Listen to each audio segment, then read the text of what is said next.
Muy buenas tardes. Bienvenidos todos.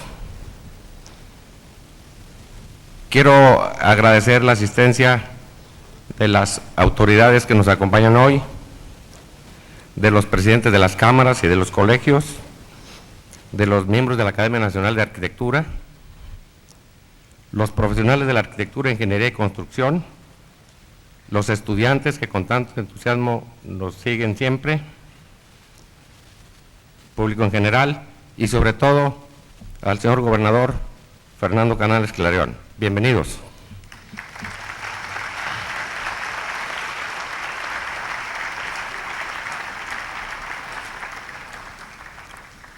Para el Patronato Cruz y Luz y para el capítulo en Monterrey de la Academia Nacional de Arquitectura, es un honor el poder presentar a ustedes al arquitecto Santiago Calatrava y tener la oportunidad de escucharlo en su conferencia magistral.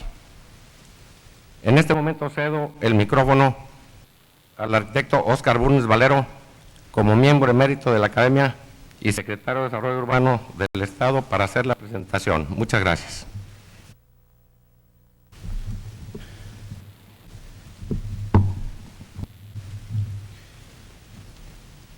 Santiago Calatrava nació en Valencia, España.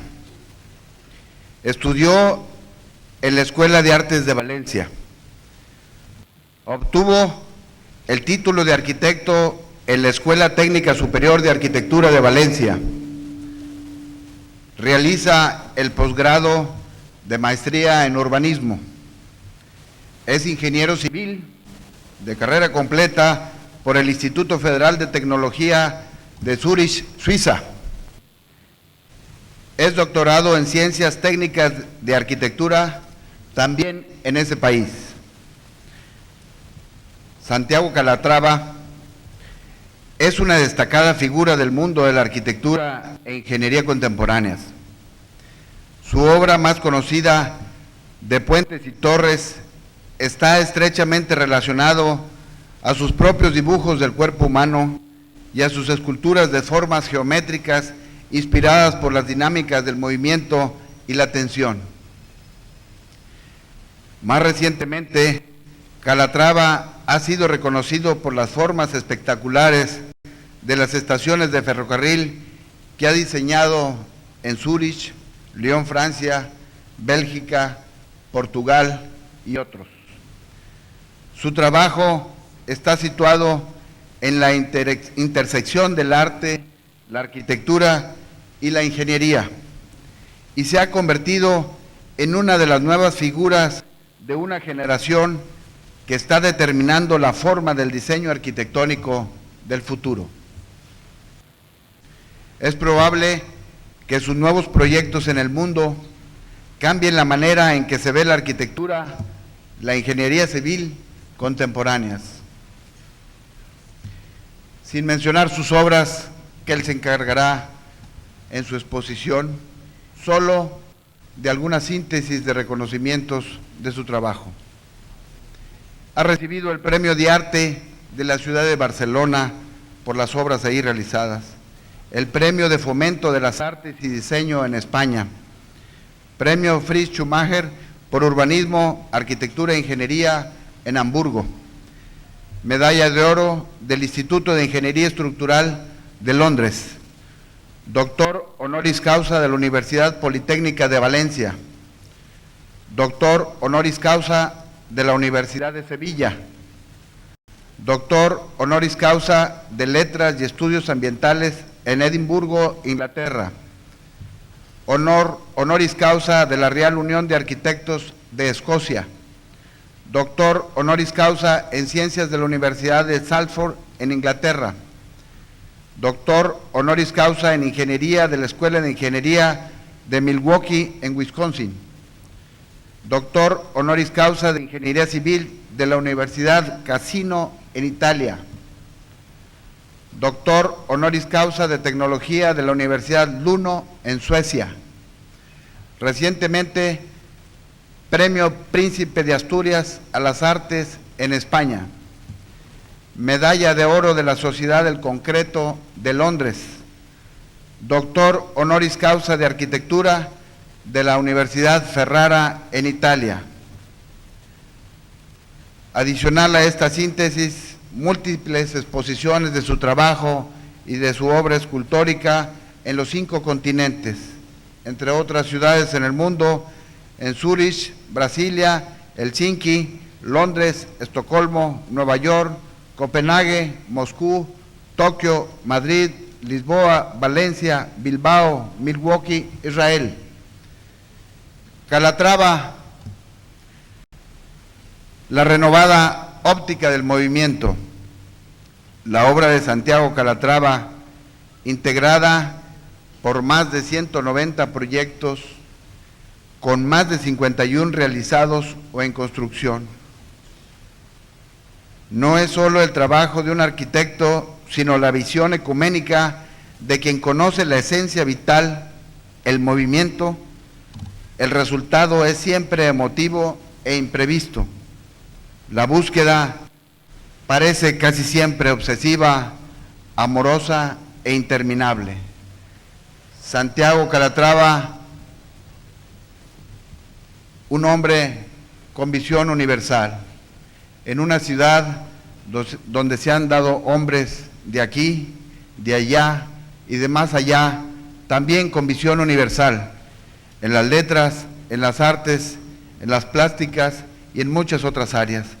Bienvenido, Santiago Calatrava, te recibimos con entusiasmo.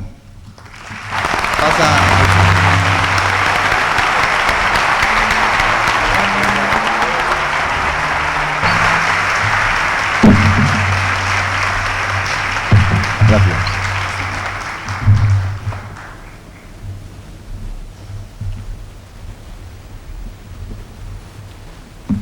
Señor gobernador, señor cónsul de España, señoras y señores estudiantes, queridos amigos todos. Es naturalmente un honor para mí el poder dirigirme a ustedes por segunda vez en esta estupenda ciudad de Monterrey, y quisiera en primer lugar transmitirles la emoción del viajero cansado que llega aquí después de un periplo rápido, como hoy son los periplos, pero efectivamente consumidor de energías, y les pido ya desde el principio, por favor, que disculpen si mi elocuencia o, digamos, mis palabras no están al nivel del auditorio.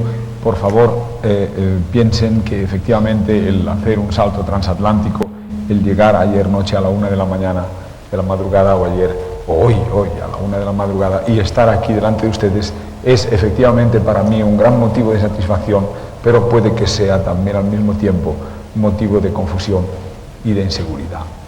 En ese sentido, yo quiero darles una conferencia no improvisada, porque creo que entra muchísimo en el contexto de lo que nos preocupa a todos aquí, ¿verdad?, que es esta idea de la cruz y la luz.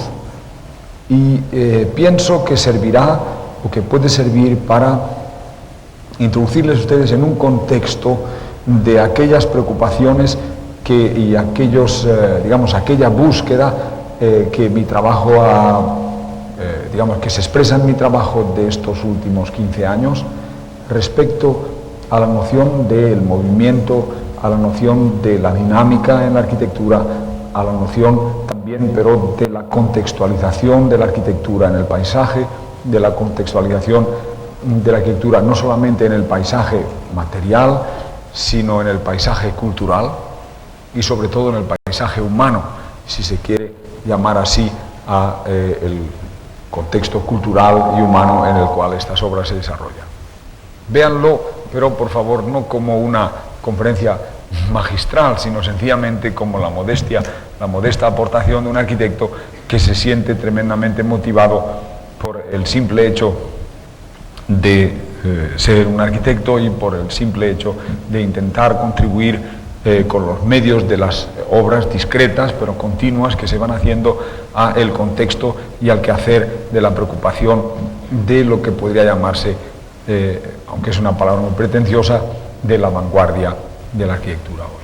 Así es que empezamos, creo, con un vídeo de mi trabajo, por medio, hablaré en una serie de diapositivas intentaré comentar los proyectos para que ustedes los entiendan mejor y concluiremos también con otro vídeo para que de algún modo, digamos, aunque algunas veces se repite el sujeto y el tema, creo que servirán para enfatizar y para establecer centros de gravedad en el trabajo que les quiero presentar. De modo que pienso que podríamos empezar quizá con el vídeo. Si pudiésemos bajar un poquito el volumen de la música sería...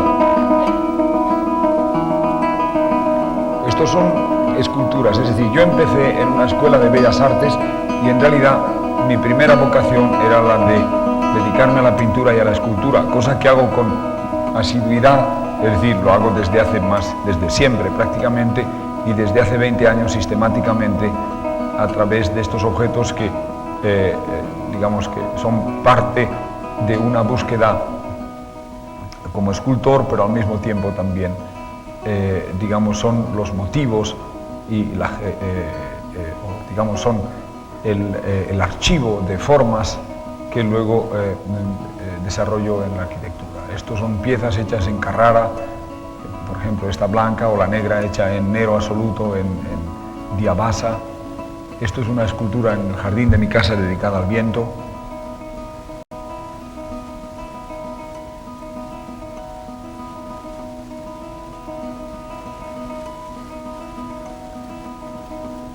Y es la primera forma que tiene movimiento, aunque aquella que ustedes ven detrás es también... Esta, en cambio, está dedicada al agua. Está hecha en bronce.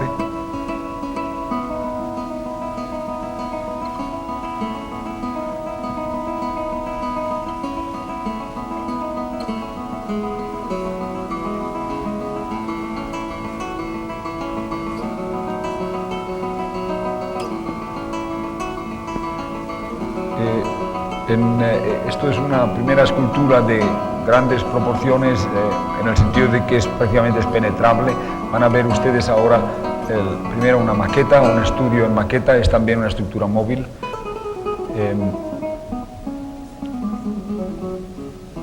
Entonces, todas ellas tienen un sentido, insisto, en que mi interpretación del vocabulario técnico se podría resumir en el hecho de pensar que la técnica es un soporte a la lírica. Es decir, la técnica en el fondo es un medio de expresión, como cualquier otro, como el color puede ser un medio de expresión, y el color requiere también una técnica, como la música es un medio de expresión también para ser musicalmente capaz de expresar aquello que se quiere expresar, es necesario también una técnica, pero en el fondo la técnica se entiende como vehículo. Y todas estas pequeñas máquinas, desde mi punto de vista, someten la técnica a hechos como, por ejemplo, pues la pulsación respiratoria, de la idea de respirar, la idea del movimiento de las ramas de un árbol, la idea de las sombras en el suelo.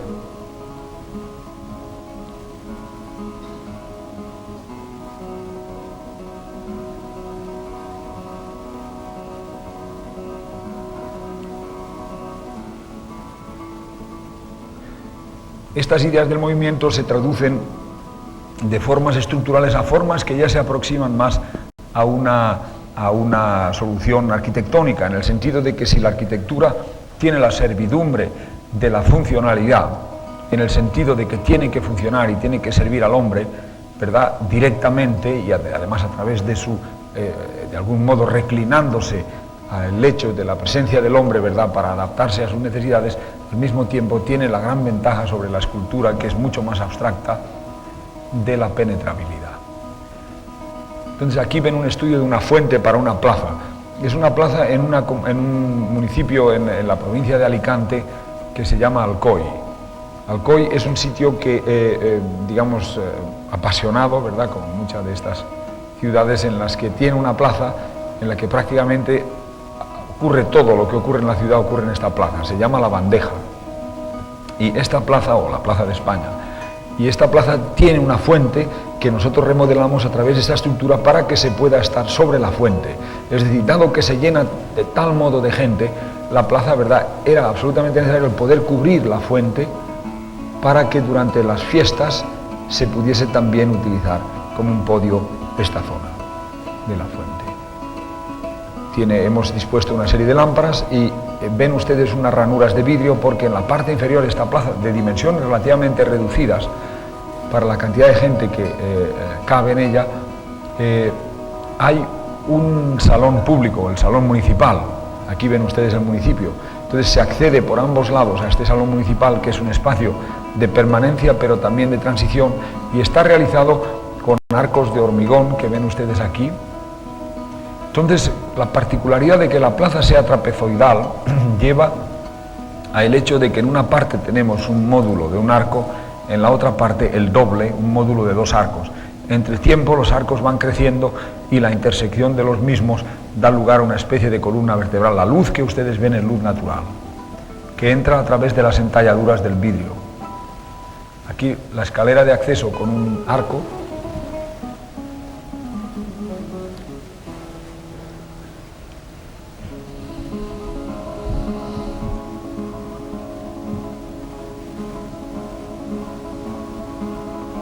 Y aquí el doble arco al final con esta especie de costillar.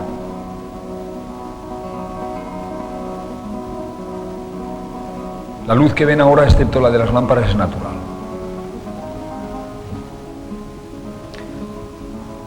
Yo he tenido también la suerte de poder trabajar en muchos proyectos de puentes, muchos en relación al tiempo en el que llevo trabajando, y he intentado, en cierto modo, utilizar la potencia del gesto puente, ¿verdad?, y sobre todo la presencia plástica del puente en la ciudad, y articular a través del puente la ciudad a su alrededor. Este es el puente del Alamillo, en Sevilla.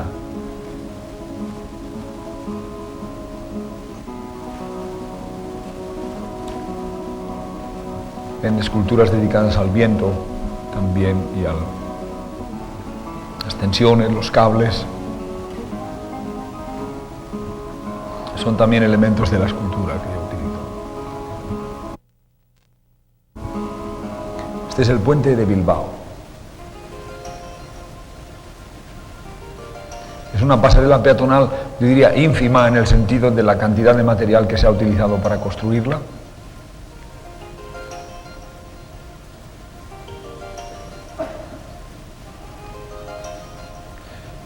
Este es un proyecto también hecho para la Exposición Universal de Sevilla, que se construyó en muy poco tiempo debido al fin de la Guerra del Golfo y a la inmediatez de la exposición en Sevilla, y que a pesar del poco tiempo, ¿verdad?, permitió, creo yo, hacer una obra insólita en el sentido de utilizar el movimiento como medio de expresión de una manera patente y clara, donde se creaba un espacio intermedio entre el interior y el exterior, que es esta especie de patio entre paredes y columnas, y la cubierta se podía abrir, como ustedes ven.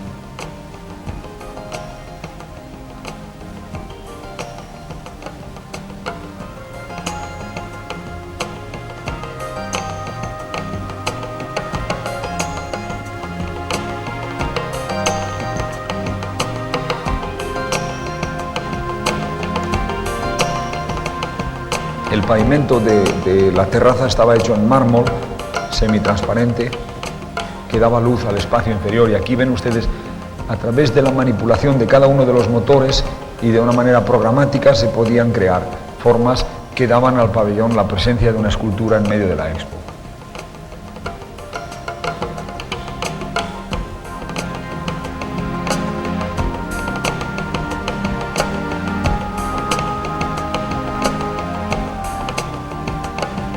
Otra preocupación en el trabajo viene de la observación de aquellos instrumentos de trabajo que requiere un arquitecto.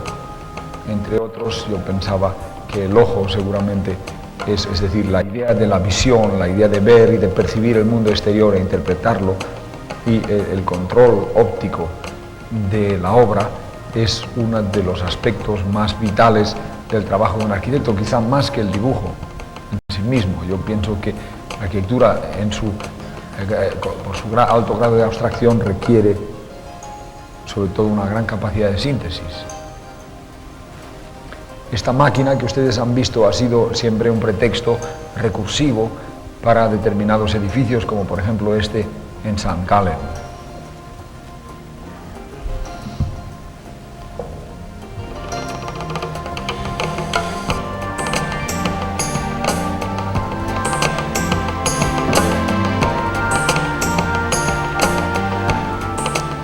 El edificio está al lado del monasterio de St. Gallen y sirve ahora mismo y de una manera provisional como lugar de alarma, de la central de alarma de la policía local. Digo de una manera provisional, en realidad el edificio se ha concebido para ser un centro complementario a la biblioteca que se encuentra en el monasterio. Es una biblioteca de incunables de las más valiosas del mundo y debería ser el sitio, o será el sitio en el cual se podrá consultar a través de electrónica la biblioteca.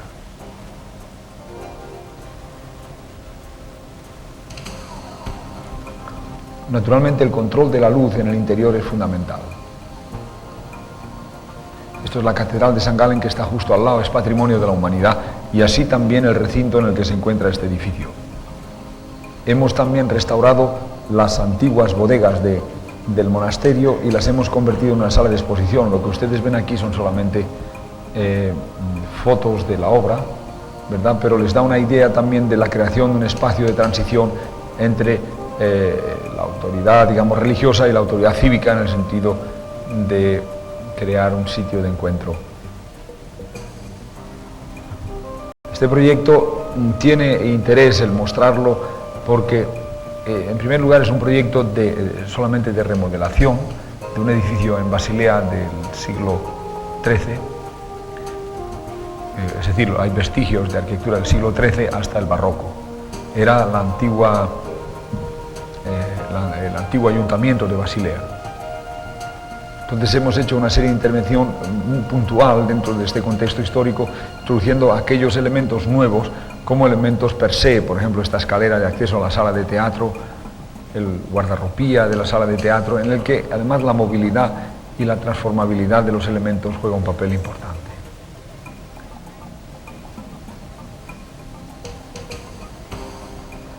Es un proyecto que tiene ahora mismo más de 12 años, pero es interesante por estos aspectos de que también el movimiento hay que entenderlo en el sentido mobiliar, es decir, el mobiliario de nuestras casas viene de movimiento, porque son aquellas piezas móviles, ¿verdad?, con las cuales nosotros vivimos. En realidad, todo lo demás, todo lo que ustedes están viendo aquí en que se mueve y que, por ejemplo, este es el guardarropía también, que se cierra paulatinamente y se convierte.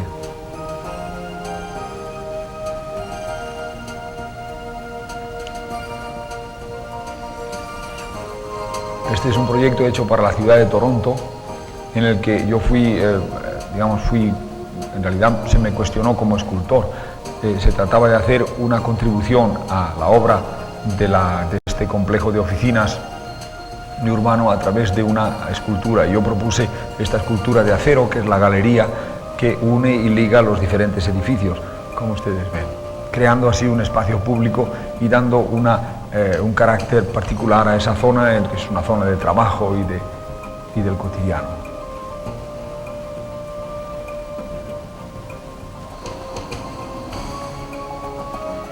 Esto es un proyecto de restauración para la Catedral de San John, de San Juan, el Divino, en Nueva York. La idea es un contexto muy rígido, puesto que existe ya una parte preconstruida en neogótico, y yo decidí que la conclusión de la catedral se tenía que hacer en vidrio, en acero, enfatizando la idea de la luz y de la transparencia, y creando en las cubiertas de la catedral, que es una zona oscura, ¿verdad?, y que están en muy mal estado, creando una especie de jardín que sigue la planta de la catedral, es decir, que representa en horizontal también la forma de la cruz, como la planta de la catedral en sí misma, para indicar de algún modo simbólico, ¿verdad?, este esfuerzo de dignificación y de nueva contemplación de la naturaleza, ¿verdad?, no como un sitio al que vale para explotar sencillamente, sino el contexto en el que vivimos y lo que nos es más inmediato. Probablemente también el mejor vehículo para leer el orden y la inteligencia de Dios.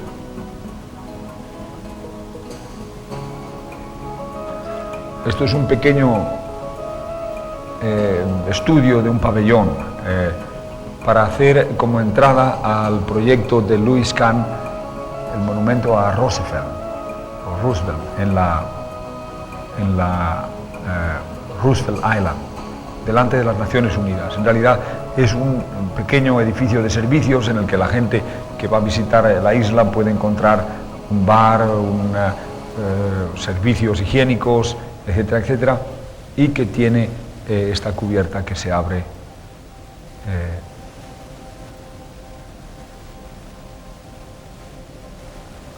gozando de la vista de la ciudad.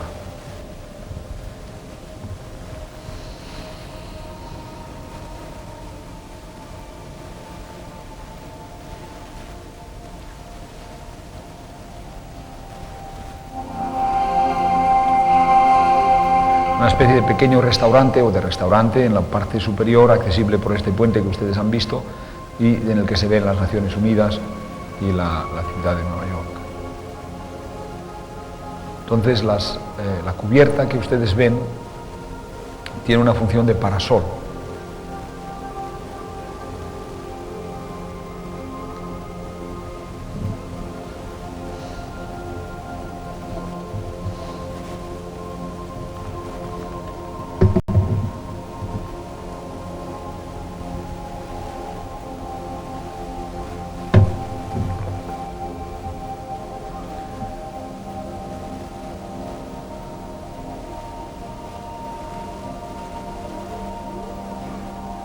Disminuye naturalmente la cantidad de soleamiento del interior, al mismo tiempo, pero permite, a pesar de todo, la vista hacia el exterior.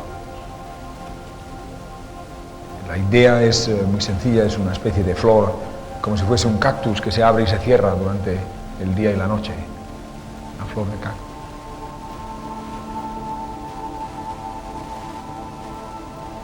Este es otro proyecto en el que estamos a punto de concluir, es un museo delante del lago Michigan, en el que hemos creado un vínculo para la ciudad, una plaza delante del museo. Es muy importante entenderlo también como un proyecto urbano, es decir, no solamente ver la parte formal de la arquitectura, sino una preocupación en todos estos proyectos de establecer y de mejorar las condiciones, es decir, utilizar el proyecto como excusa para mejorar las condiciones urbanas alrededor del mismo y darle el énfasis que merece un edificio público como es un museo a través de subrayar la calidad y la mejora de los espacios urbanos alrededor.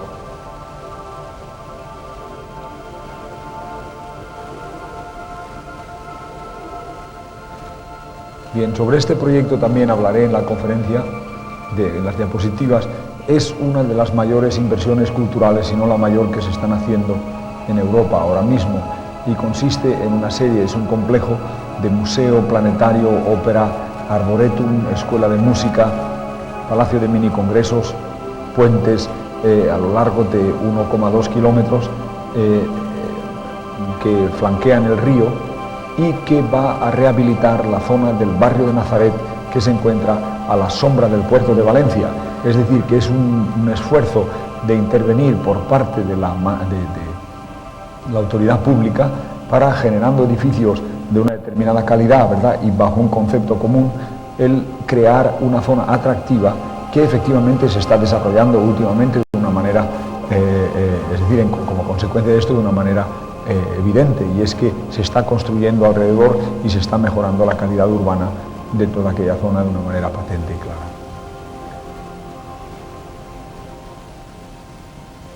Muy bien, ahora procederemos pues con las diapositivas para que ustedes entiendan lo mismo que hay una transgresión de la escultura a la arquitectura, la hay también de un proyecto a otro en el sentido de entender el proceso de proyecto como un camino, es decir, no entenderlo como una situación definitiva en un proyecto, sino un proyecto ayuda al siguiente en el sentido de la continuación, en la creación de un vocabulario formal y una lógica de entendimiento. Estos elementos fueron ensayados primero en la estructura de madera que ustedes vieron antes y dieron lugar a esta galería en Toronto que ya les he hecho ver en el vídeo también, con la gran puerta detrás que no hemos visto, que es abrible. la ven aquí también. Comparen la escala de las personas con la escala.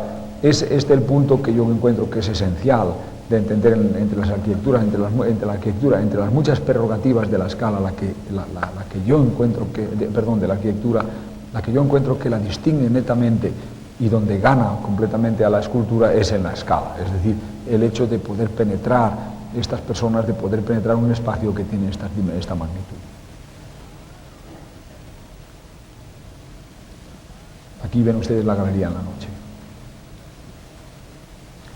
Estos son otros estudios también basados pues, en piñas o en la idea de frutos que se abren, ¿verdad? O flores que se abren.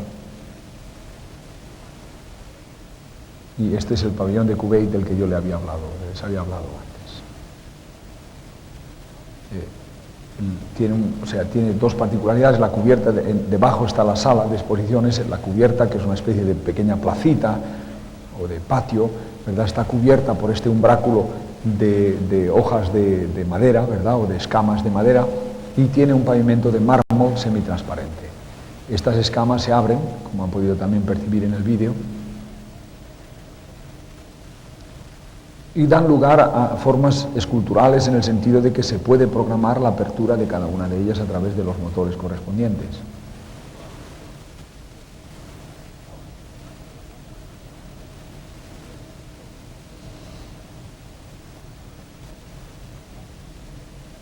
Esta es la escultura de Nueva York, de la que también hemos visto antes, con la idea, ¿verdad?, del movimiento pausado y las sombras que ustedes ven aquí, ¿verdad?, que se desplazan con el movimiento de la figura.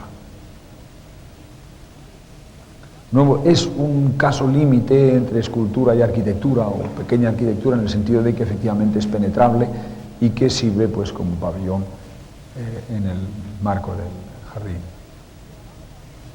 Aquí la ven ustedes expuesta en la Bienal de Venecia, 2 años después, en un sitio estupendo, es la Volta del Canal Grande, junto a la Ca' Foscari. Esto es la Ca' Foscari, delante de la Fondazione Masieri y al lado del Palazzo della Regione. Aquí la ven armonizando de algún modo con el contexto. Otros estudios se refieren también al cuerpo humano, la mayoría de ellos, ¿verdad?, a las manos, a los ojos, al torso. Estos son estudios de un torso hechos en Carrara. Son formas mínimas, ¿verdad?, mínimas o minimal, que se dice en inglés, pero se llaman formas mínimas, en el sentido de utilizar muy pocos medios para expresarse. Son cubos, esferas, cables, conos, separación que a través de la noción del equilibrio dan también lugar a una noción de estética. De momento estamos trabajando en un edificio en altura muy semejante a este que ustedes están viendo. La idea del torso en movimiento.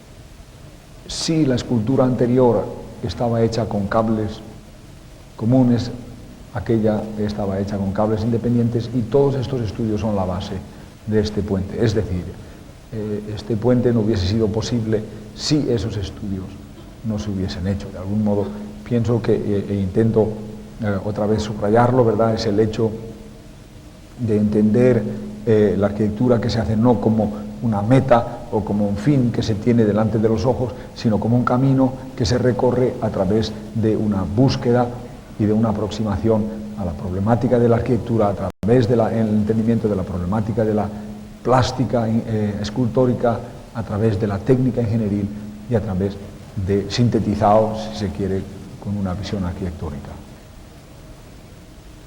Y urbana, porque considero que la urbanidad es una cosa fundamental. Es decir, tenemos que entender que el problema de nuestras ciudades y el gran desafío que tenemos nuestra generación de arquitectos es el de la periferia de nuestras ciudades, es el de las zonas marginadas, es el de revitalizarlas a través de la creación de hitos o de elementos funcionales, sean mercados, sean puentes, sean centros de asistencia, sean calles, sean plazas, ¿verdad?, y de dignificar el entorno. creo que la arquitectura tiene ahí una gran, un gran desafío.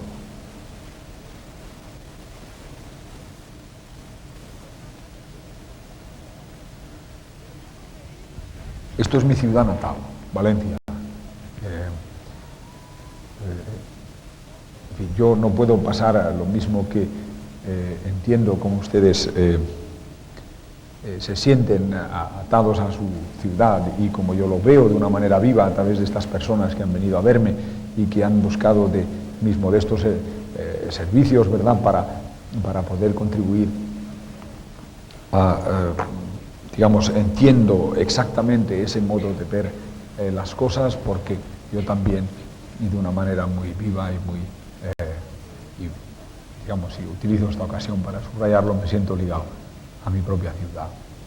Y entiendo bien lo importante que es que se entiendan las ciudades como herencias, es decir, o sea, uno hereda una ciudad, no solamente aquello que hereda de sus padres, sino la ciudad en la que vive o en la que ha escogido vivir, ¿verdad? Y de algún modo la ciudad depende de él, en cierto modo, aunque sea solamente por un papel que se tira en la calle o que no se tira por respeto a la comunidad, aunque sea también por las obras que se pueden, a las que se puede contribuir. Entonces es muy importante el fomentar también esta imagen de que la ciudad no es, o sea, la ciudad depende de nosotros, es una propiedad que nosotros tenemos mientras vivimos y que dejamos efectivamente una traza imborrable, queramos o no queramos, seamos conscientes o no seamos conscientes de ello. Entonces, si podemos volver a las diapositivas de atrás, por favor, sí. Yo quería solamente decirles que estas torres y este puente han sido construidas por la misma gente. Es decir, que había un tiempo en que entre arquitectos e ingenieros no había ninguna diferencia. Es decir, la noción que nosotros tenemos de los arquitectos y los ingenieros y esta diferencia que existe, digamos, es puramente administrativa y se debe, pues, a un fenómeno del 19 hacia el 20, ¿verdad? Y que creo que cesará. Yo creo que los ingenieros y los arquitectos se aunarán a través de entender la arquitectura como un arte y la profesión de ingeniero como el arte de construir. Esto es un puente en el que yo he contribuido dentro del panorama del contexto de puentes de la ciudad. El puente forma parte de un contexto de una serie de puentes y de estudios de arcos y de arcos inclinados, en los cuales, como ustedes ven, el arco se encuentra a un lado, es inclinado a través de la resistencia a torsión del tablero, se consigue soportar 4 carriles más la acera a un lado, y cubre, como ustedes pueden ver aquí, cubre una plaza, y esa plaza cubre una estación de metro. Lo ven también aquí, la estación de metro que está debajo transluce, ¿verdad?, a través de los lucernarios en la noche. Aquí lo ven también, la plaza iluminada en la noche, y la puerta de la estación de metro que se abre y se cierra según las horas, es decir, cuando el metro no funciona a partir de la 1 de la madrugada se cierra, cuando vuelve a funcionar a las 5 se abre. Marca así la presencia del metro en la ciudad. Aquí la ven abierta. Esto es la estación en sí misma y que es capaz también de recibir luz diurna a través de los lucernarios que en la noche invierten su función y se convierten en lámparas también para la plaza. Otro punto importante es la relación con el paisaje. Esto es un paisaje en el Pirineo catalán. Es la ciudad de Ripoll. Y el hecho de construir un pequeño puente de unión con la estación ha sido también el pretexto de recuperación de toda esta zona, que hoy es un parque urbano. Esto es otro puente en la ciudad de Bilbao.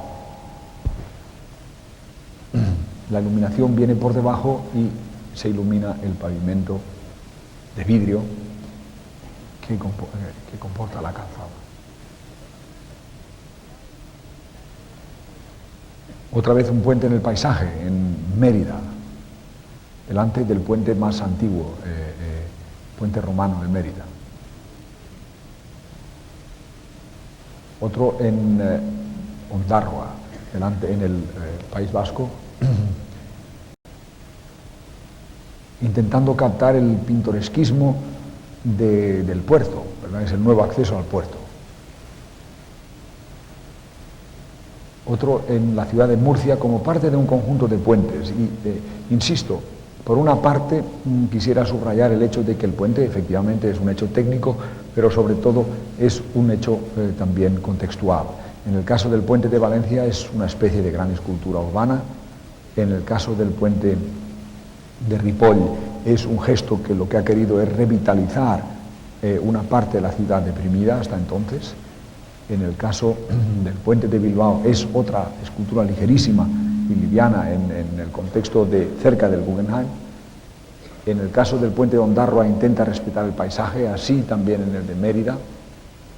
Y en este caso lo que se trata es de crear puentes auténticamente urbanos, creando además un conjunto de un vocabulario común, que creo que es muy importante, puesto que los puentes se ven uno del otro. Son son pasarelas. Esta es una pasarela peatonal de Jorge Manrique, dedicada al poeta Jorge Manrique, con un pavimento de vidrio, como ustedes ven, y un arco. Es una variante a la pasarela de Bilbao. Y aquí el puente del Hospital, en el que se partía de un puente preexistente en mal estado que hemos restaurado, añadiéndole lámparas, bancos, bandas de iluminación, bancos, como ustedes ven, las barandillas rediseñadas, a modo de crear un espacio peatonal en el centro entre dos otros puentes que ustedes ven aquí. Es decir, este es el antiguo puente del Hospital, en el que compartían antes el tráfico peatonal, el tráfico rodado, con desventajas para unos y para otros, y aquí se le han añadido a derecha e izquierda dos puentes, ¿verdad?, dedicados al tráfico peatonal y rodado, pero dándole importancia a la plaza central. Aquí lo ven también. Es evidente que lo que se ha querido crear es una plaza urbana, ¿verdad? Es decir, en medio del río se ha creado un ámbito urbano. Es decir, el puente no solamente es un vínculo, sino es un lugar también, es un destino. Aquí ven ustedes también algunas escenas alrededor del puente y del sentido de popularidad del puente, que alguien, voy a contarles una anécdota. Cuando se inauguró el puente, estaba escrito: el puente del Hospital se inaugura entre aplausos de los vecinos. Entonces yo le pregunté a un amigo de Murcia a qué se debían los aplausos. Dice: es que todos están contentos porque los pisos de alrededor valen a partir de ahora 1.000.000 de pesetas más.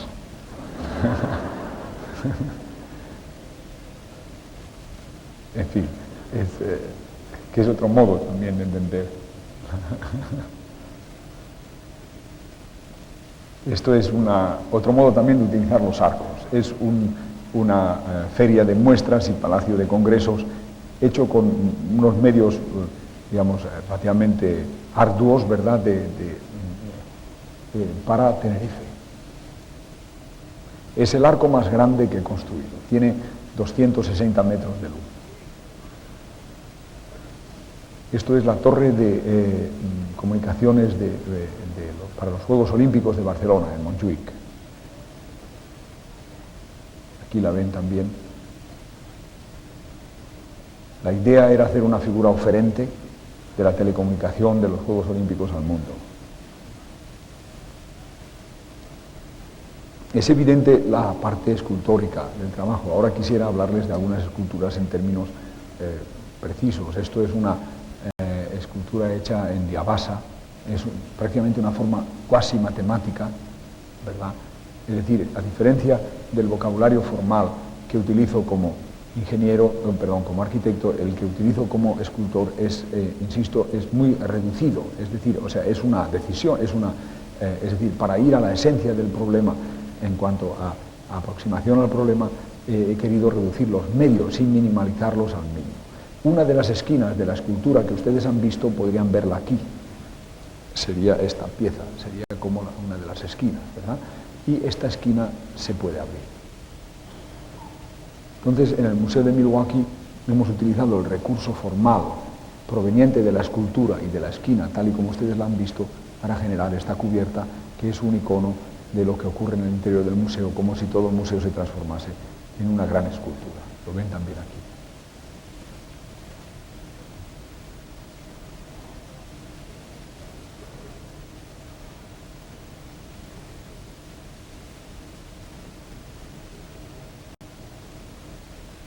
Insisto también en la parte urbana, ¿verdad?, por lo que le corresponde al museo, es decir, el puente es un elemento urbano para atraer a la gente desde la Wisconsin Avenue más fácilmente al museo. La plaza en sí misma también, puesto que hasta ahora era un terreno baldío al lado del lago.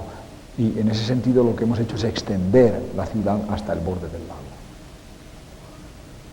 Otro proyecto urbano también es el proyecto de la estación de Stadelhofen en Zurich, que, insisto, hay que entenderlos todos ellos como proyectos urbanos.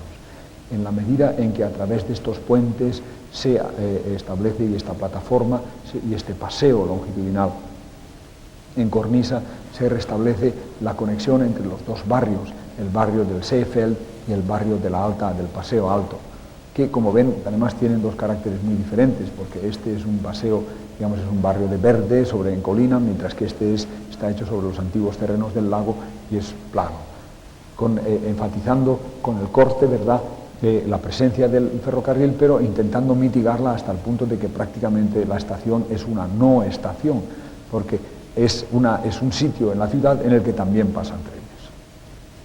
Lo ven ustedes aquí, ¿verdad? Se han creado terrazas, se han creado soportes, se han creado cubiertas, pero efectivamente el salto entre una parte de la ciudad y la otra se ha podido armonizar a través de la proximidad y a través de mitigar el impacto del paso de los trenes, a pesar de seguir siendo una estación en la que 40.000 personas, a veces hasta 60.000 al día, llegan a la ciudad de Zurich. Esto es el paseo superior, ¿verdad?, en el que hay bancos y sitios para descansar, y hay una pérgola que lo cubre poco a poco, pero que a lo largo de los años se va consolidando.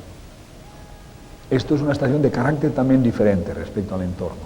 Aquí lo que se trata es de simbolizar o significar la nueva ciudad aeroportuaria de Lyon, que poco a poco se va generando por el hecho de la llegada de la autopista, de la llegada del tren de alta velocidad y de la proximidad del aeropuerto. Aquí ven ustedes una vista frontal y una vista lateral de la estación. Y aquí vistas de los interiores de este pabellón de gran dimensiones que es el hall de acceso a la estación, con las marquesinas hecho en acero y en aluminio. Y hormigón, naturalmente, hormigón blanco. A través de la repetición de un mismo módulo se ha conseguido dar un alto sentido de complejidad al conjunto. Aquí lo ven también en el sentido longitudinal. Aquella vista permite una visión de 240 metros dos veces más el hall central, de 500 metros en el sentido longitudinal de la estación.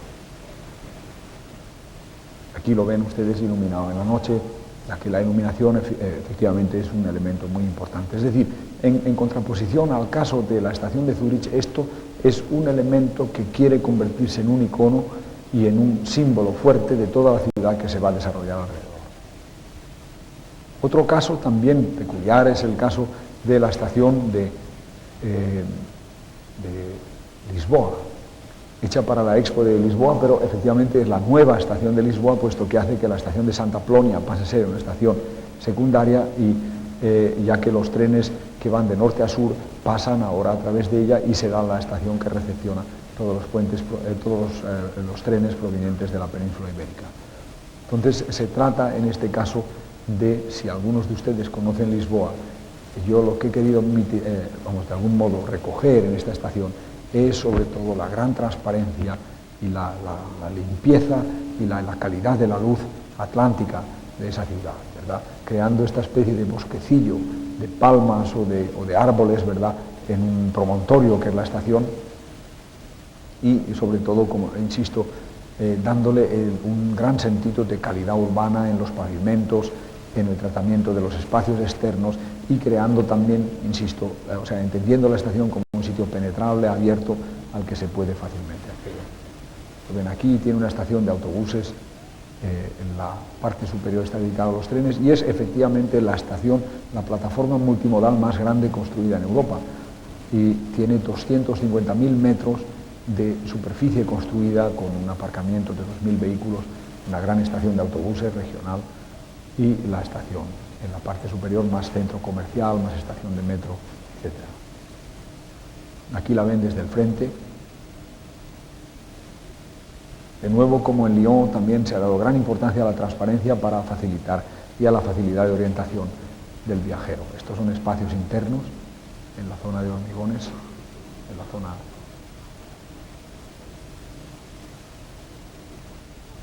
Estos son los andenes. Y estos son imágenes de una obra que está a punto de concluirse o de inaugurarse, porque está ya concluida. Lo que ocurre, no teniendo mejores diapositivas, solamente quisiera hacerles unos comentarios sobre otro tipo de obra también importante, en cuanto que son obras que acogen, pues la estación de la estación de Lisboa acoge a 200.000 personas en un día, y el aeropuerto de Bilbao está pensado para acoger hasta 6 millones de viajeros al año. Este es el aeropuerto de Bilbao, en construcción. Estos son vistas del hall, de la cubierta del hall. Funciona a 2 niveles. Esto es la zona de llegadas. Yo he querido no solamente significar con la forma el aspecto aéreo y veloz, ¿verdad?, de lo que significa hoy el transporte aéreo, pero al mismo tiempo también hacer un aeropuerto confortable, transparente, fácil de orientarse y sobre todo con recorridos muy cortos. Esto es visto desde las pistas, de modo que prácticamente en un recorrido de 70 metros está ya al exterior.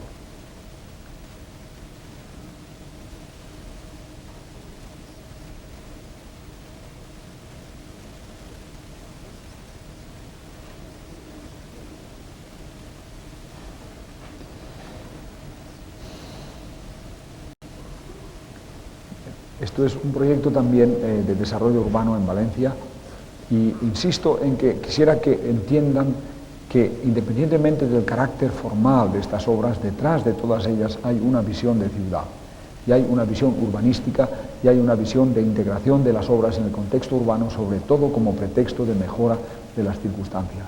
Esto es un proyecto cultural, en realidad, que tiene una longitud de 1,7 kilómetros, y que une la ciudad de Valencia constituida, ¿verdad? Este es el barrio del Ensanche, en parte, y barrios relativamente hechos, ¿verdad?, con el barrio de Nazaret, que se encontraría aquí, justo detrás del puerto. El barrio de Nazaret es una zona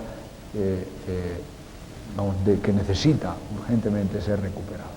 Entonces, a través de una intervención cultural, como es esta, que incluye una ópera, una escuela de música, un puente, un teatro planetario, un arboretum, aparcamiento también, un museo de las ciencias, otro puente, un palacio de minicongresos o de pequeños congresos, un parque oceanográfico bordeado por paseos que se están construyendo, además de la urbanización del río. Se está al mismo tiempo desarrollando todas estas zonas de aquí y también estas de aquí, y creando un vínculo vivo y al mismo tiempo mejorando las condiciones de vida de las habitaciones en la zona de Nazaret, y creando un vínculo vivo que no solamente va efectivamente a mejorar la calidad de vida en Nazaret, sino que además va a unir la ciudad con el mar.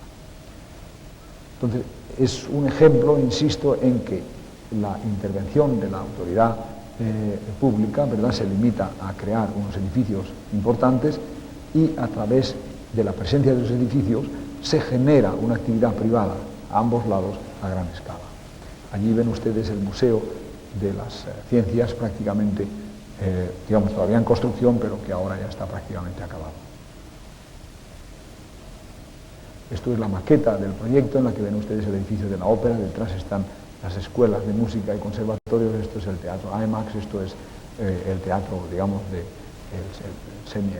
hemisférico. Esto es el arboretum con el aparcamiento, esto es el museo de las ciencias, esto es el puente nuevo con la plaza y con el espacio de mini congresos al lado, seguido del parque oceanográfico, en el que en cierto modo se van a reproducir modelos de la arquitectura de un arquitecto mexicano, mexicano-español, yo pienso más mexicano que español, pero gran español también, en cuanto a Félix Candela. Sí. Esto es la ópera, de nuevo insisto, con el puente. Esto es una sección por la ópera. Entonces me complacía entrar aquí en este teatro con el arquitecto Óscar Bulnes, que me decía que se había creado una gran plaza para el teatro público. Sin saberlo, pero intuyendo que es una gran idea, ¿verdad? Nosotros hemos creado no solamente un espacio para la ópera aquí dentro, que forzosamente no puede ser más que de unas 1.800, 1.600 personas, quizá en el límite 2.000 por problemas de voz, por problemas de audición y por problemas de calidad de visibilidad, ¿verdad? Es decir, la ópera está limitada, tiene la limitación de la potencia de la voz de aquel que canta, aunque sea Plácido Domingo. Entonces hemos pensado que era posible agrandar el teatro a 2.500 personas más aquí fuera y utilizar una pantalla de reproducción simultánea de aquello que estaba ocurriendo en la sala, y además con la posibilidad de que los actores y los cantantes, ¿verdad?, puedan subir aquí a saludar al público y tener también contacto con aquellos que los están viendo desde fuera, a modo de hacer mucho más accesible un hecho cultural relativamente elitista, pero tremendamente importante, como es la ópera, ¿verdad?, hacerlo accesible a muchas más personas, a triplicar incluso el número de personas. Aquí hay una sala de cámara, aquí hay otra sala también en la que se puede reproducir al aire libre, de modo que al final, en esta máquina de hacer música, pueden simultáneamente escuchar 5.000 personas música. Próxima.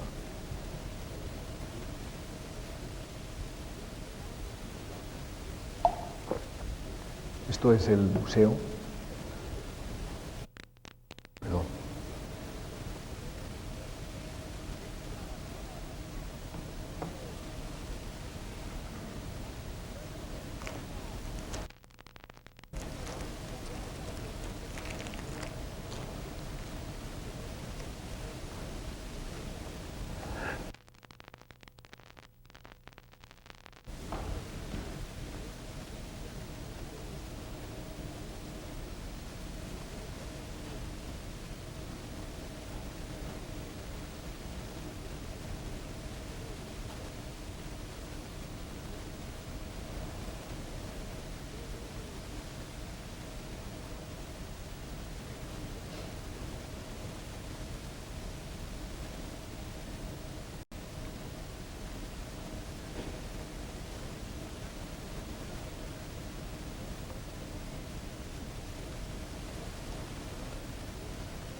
A continuación les enseñaré un vídeo en el que podrán ver estas imágenes un poco mejor comentadas.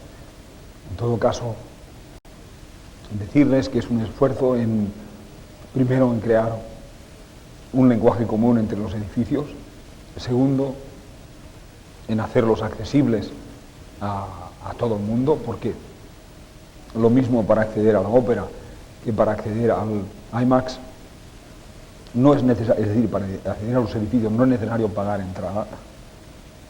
La entrada se paga solamente si se quiere observar las colecciones o el espectáculo, aquellos que quieran hacerlo. Es decir, se ha querido crear un sentido público del espacio público y de los edificios públicos, y el hecho peripatético de pasearse en estos jardines o en estos espacios con el agua, con los reflejos, con el movimiento, es patrimonio de todos.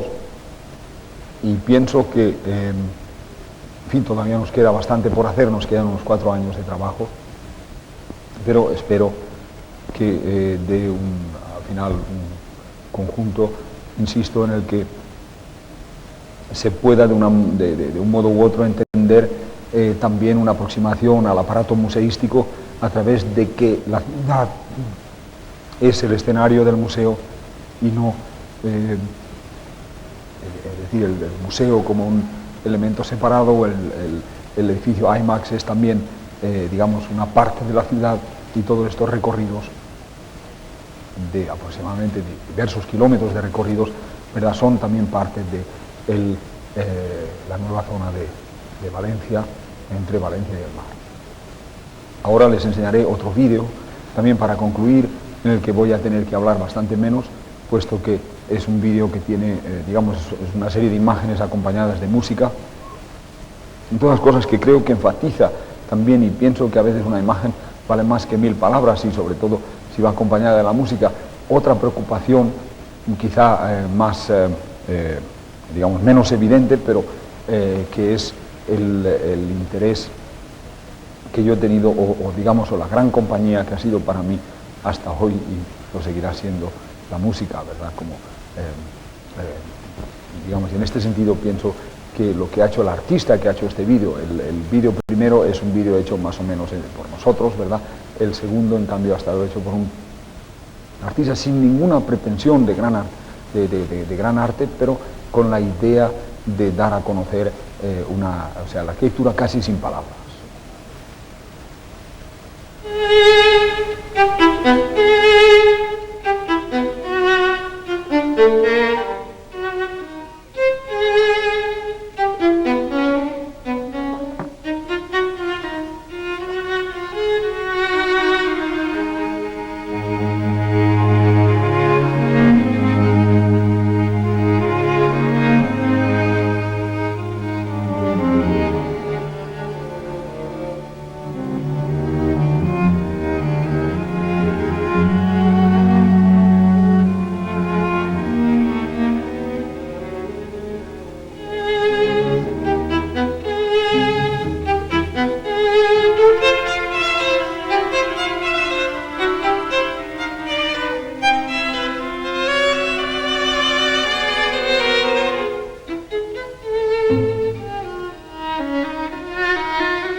Gracias.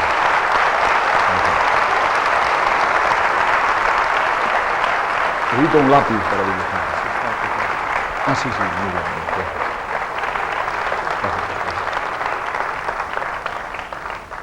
bien. Muchísimas gracias.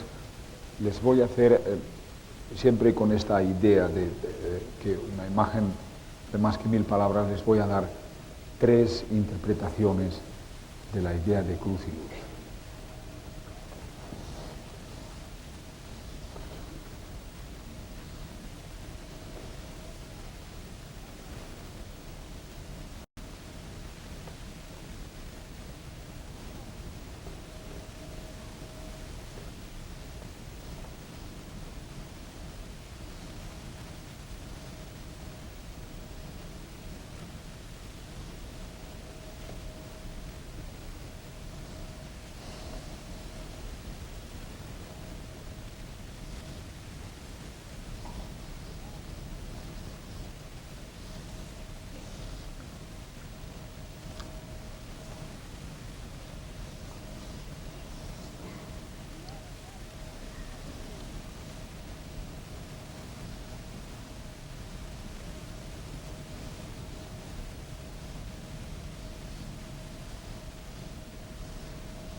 Aunque parezca, es decir, pienso que es lo más elemental. De una parte, efectivamente, es la idea de una cruz. Por otra parte, pero también es la idea de una visión positiva de esta ciudad y de una visión positiva de todos los hombres de esta ciudad. Y dado que Cruz y Luz se encuentra entre la frontera que divide dos zonas muy diferentes en cuanto a la capacidad económica y en cuanto a las facilidades que la vida nos ha ofrecido a algunos y ha negado a otros, yo quisiera que naciera bajo el lema de decir que aquellos que tienen hambre reciban pan y aquellos que tienen sed reciban agua, y aquellos que tienen pan y agua reciban hambre y sed de justicia. Muchas gracias.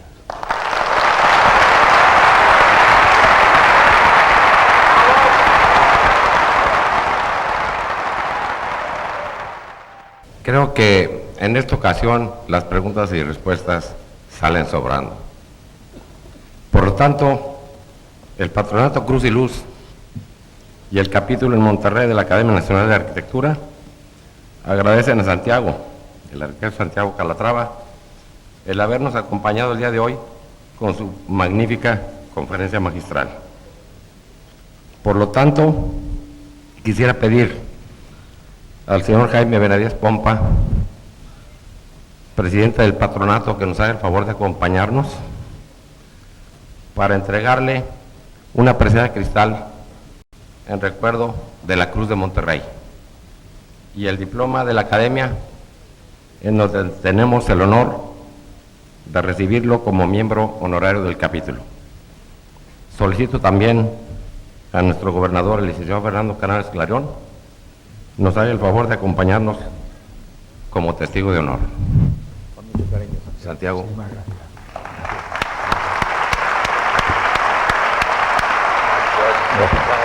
Esta pieza es un diseño de un colega tuyo, arquitecto regiomontano, escultor y arquitecto Javier Meléndez.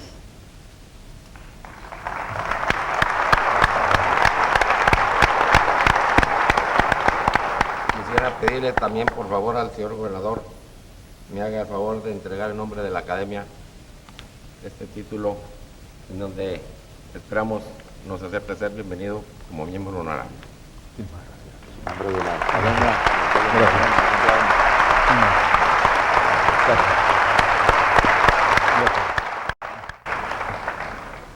Me acabo de enterar esta mañana en la rueda de prensa que más temprano don Santiago Calatrava y los que estamos en este presidium dimos a los medios de comunicación de nuestra comunidad, que don Santiago Calatrava tiene 4 hijos, una mujer y 3 hombres. Y sus 3 hombres se llaman Miguel, Rafael y Gabriel, los arcángeles. Una idea que lo ha acompañado seguramente a lo largo de su vida. Y hoy, habiendo él aceptado a invitación del Patronato Cruz y Luz, dejará esa idea dentro de nuestra comunidad. Yo agradezco a la comunidad de Nuevo León, a la comunidad regiomontana, organizada a través del patronato que integran y que encabezan Jorge Chapa y don Jaime Benavides, y que lo conformamos todos por este donativo que harán a la ciudad, la obra de Santiago Calatrava, la Cruz de Monterrey. Gracias a esta comunidad, gracias a este artista, y que se complementará con una obra que el municipio de Monterrey y el gobierno del estado haremos en la colina, en la Loma Larga, atrás del santuario de Guadalupe. En el punto más alto de esa loma se construirá la cruz. Y en esa parte de nuestra ciudad que todos conocemos, habremos de hacer la regeneración urbana que a gritos nos demanda. Como Granada tiene su Sacromonte, como Jerusalén su Calvario,